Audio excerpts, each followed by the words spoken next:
വീണ്ടും വെള്ളം.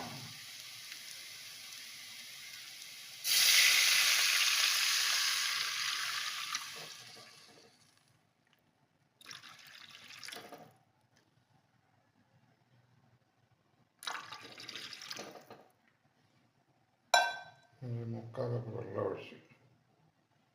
ഇനി അതൊന്ന് തിളയ്ക്കണം. ലേശം മഞ്ഞപ്പൊടി,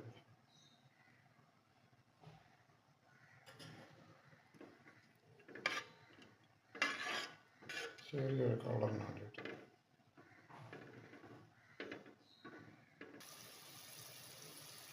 ഒഴിച്ച വെള്ളം അങ്ങനെ തിളച്ചു.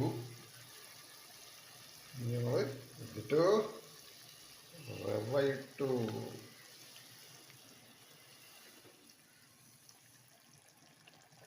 നല്ല ഇളക്കിയെടുക്കണം.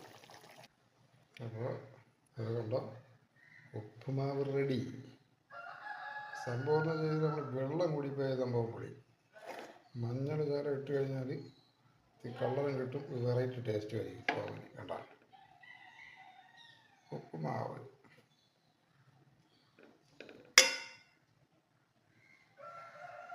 അപ്പോൾ ഉപ്പുമാവ് റെഡി.